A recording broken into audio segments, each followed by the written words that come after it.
तो बच्चों आज मैं आप लोगों को पढ़ाने जा रहा हूँ समीकरण। क्या पढ़ाने जा रहा हूँ? समीकरण। समीकरण, इसको अंग्रेजी में इक्वेशन बोलते हैं। EQUATION, equation. क्या बोलते हैं? इक्वेशन। समीकरण जानने से पहले इसमें दो बातों को जानना आवश्यक है। एक होता है चर राशि और एक होता है अचर राशि। चर समीकरण में हमें चर राशि का मान निकालना पड़ता है। किसका मान निकालना पड़ता है? चर राशि का। तो चर राशियां वे राशियां होती हैं जिनका मान बदलता रहता है। चर राशियां वे राशियां होती हैं जिनका मान बदलता रहता है। मैं एक सिंपल से उदाहरण से आपको बताना चाहता हूँ, हालांकि ऐसा होता नहीं है। आप देखियो गाय को देखियो, गाय अपने स्थान पर क्या खड़ी होकर चाल चलती है? अपना स्थान क्या होती रहती है? बदलती रहती है। उसी प्रकार से चर का मान क्या होता है? बदलता रहता है। मैं केवल एक एग्जाम्पल के माध्यम से आपको समझाने का प्रयास किया हूँ। चर और गाय ऐसा कुछ नहीं होता, ठीक है? तो चर राशियां वे राशियां होती हैं जिनका मान क्या होता है मानस? बदलता रहता है। इसे अंग्रेजी वर्णमाला के अक्षर X, Y, Z, A, B, C से प्रदर्शित करते हैं, यानी A से लेकर Z तक के अक्षर से प्रदर्शित करते हैं। अंग्रेजी वर्णमाला के अक्षर किससे प्रदर्शित करते हैं? X, Y, Z, A, B, C, D से प्रदर्शित करते हैं। चर राशि, चर राशि वे राशि होती है जिनका मान बदलता रहता है। यहाँ पर लिख भी देता हूँ, चर राशि वह राशि होती है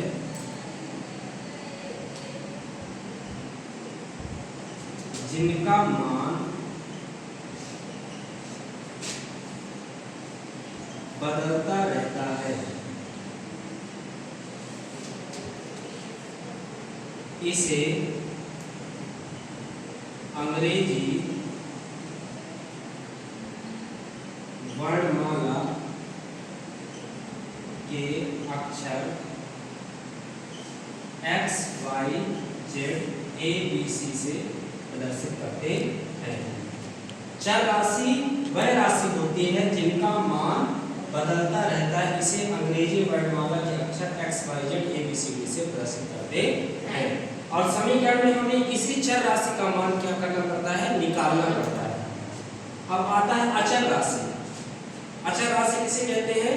वह राशि जिसका मान नहीं बदलता है, उसे अचर राशि कहते हैं। अचर जिसका मान नहीं बदलता, जैसे एक का मान क्या 2 हो सकता है? 2 का मान क्या 4 हो सकता है? पाई 1, 2, 3 पाई डैश डैश डैश। 3 का मान क्या 3 बराबर 4 के हो सकता है? 2 1 के बराबर हो सकता है? नहीं। यानी 1 का मान 1 ही होगा, 2 का मान 2 ही होगा और पाई का मान पाई ही होगा। पाई का मान होता है 3.1414, है ना? पाई का मान 22/7 होता है, फिर उसको भाग दे देते हैं। तो अचर राशि, अचर राशि किसे कहते हैं? वह राशि जिसका मान नहीं बदलता, वह राशि जिसका मान नहीं बदलता है, उसे अचर राशि कहते हैं। जैसे 1, 2, 3 पाई आदि। चर राशि किसे कहते हैं? वह राशि जिसका मान, चर राशि जिसका मान बदलता रहता है और अचर राशि जिसका मान नहीं बदलता। चर राशि को किससे प्रदर्शित करते हैं? अंग्रेजी वर्णमाला के अक्षर X, Y, Z, A, B, C, D से प्रदर्शित करते हैं। अब मैं बता रहा हूँ समीकरण। समीकरण के पहले ये दो बातों को जानना अति आवश्यक है, ठीक है? तो समीकरण क्या कहलाता है? एक समीकरण एक चर पर ऐसा प्रतिबंध है जिसमें दोनों पक्षों के व्यंजकों का मान बराबर होता है। जैसे मैं एक समीकरण लिखता हूँ 2x + 5 = 7, 2x - 5 = 7। ठीक है, ये क्या है? समीकरण। इसमें बराबर के इधर साइड दाएं साइड ये दाएं पक्ष कहलाता है, बराबर की इधर साइड ये बायां पक्ष कहलाता है। ये दायां पक्ष है, इसको हम अंग्रेजी में RHS बोलते हैं, राइट हैंड साइड। ये बायां पक्ष है। कौन सा पक्ष है? बायां पक्ष। इसे अंग्रेजी में LHS बोलते हैं, यानी लेफ्ट हैंड साइड बोलते हैं। क्या बोलते हैं? Left hand side. 2x - 5 = 7, यह एक क्या है? समीकरण है। ठीक है, 2x - 5 = 7, ये क्या है? एक समीकरण है। अब इसमें चर और अचर राशि कौन कौन सी बताओ? इसमें x क्या है? चर राशि। और 5 क्या है? अचर। 2 क्या है? अचर। 7 क्या है?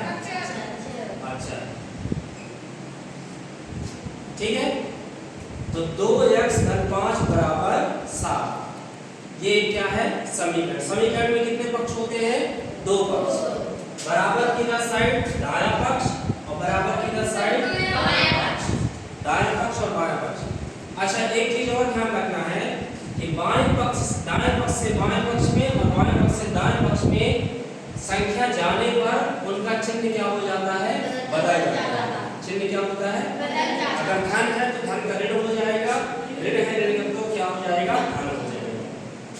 अब देखो, इसको हमें हल करना है।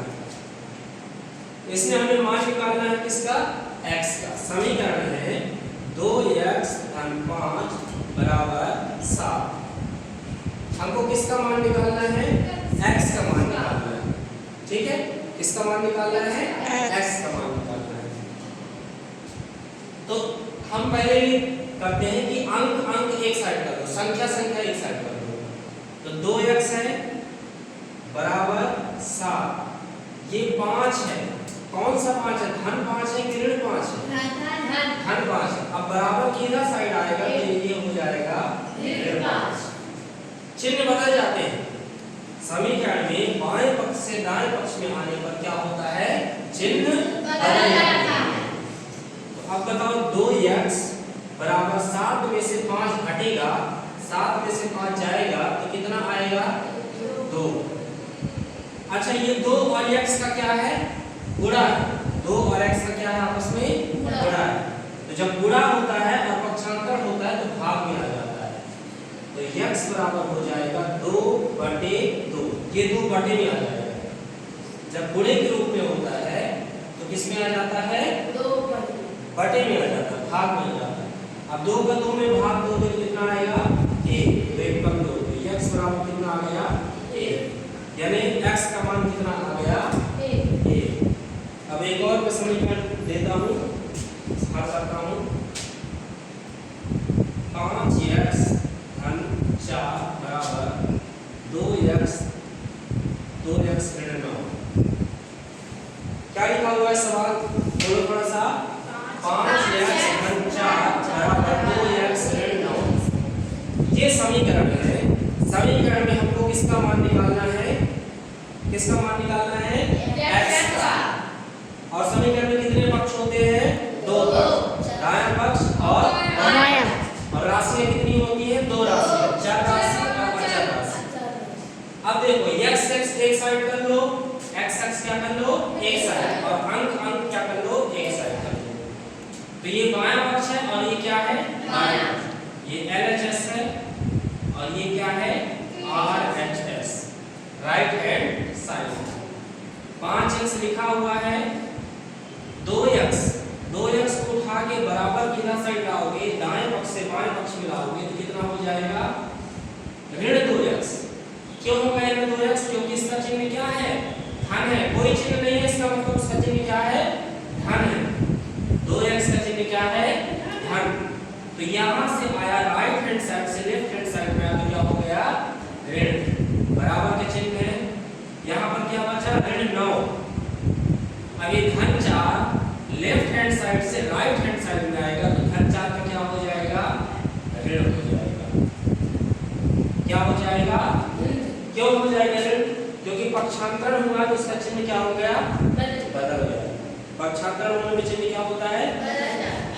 हो गया, ऋण हो गया।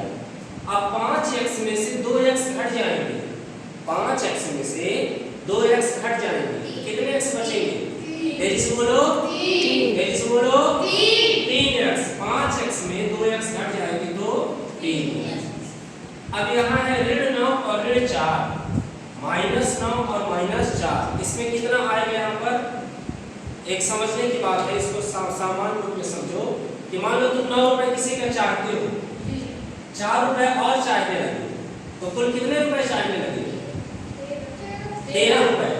यानी हमने इसको ऋण ऋण में ही जोड़ दिया, -9 और -4 को हमने जोड़ा तो कितना आया? -13। धन 13 नहीं आएगा, -13 आएगा। क्यों? क्योंकि ये ऋण 9 है और ऋण 4।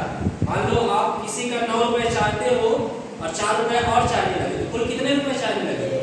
तो ये क्या हुआ? जोड़े हो ना जी भाई, 9 और 4 आपने क्या किया? जोड़ा, लेकिन ऋण ऋण वाली संख्या को ही जोड़ा, यानी -9 और -4 को आपने जोड़ा तो माइनस कितना आ गया? 13 आ गया, 13। अब हमको मान किसका निकालना है इसमें? x का। तो x बराबर कितना हो जाएगा? -13। ये दोनों गुणा है, x का 3 के साथ क्या है? गुणा है। पक्षांतर होगा तो क्या आ जाएगा? बटे में आ जाएगा।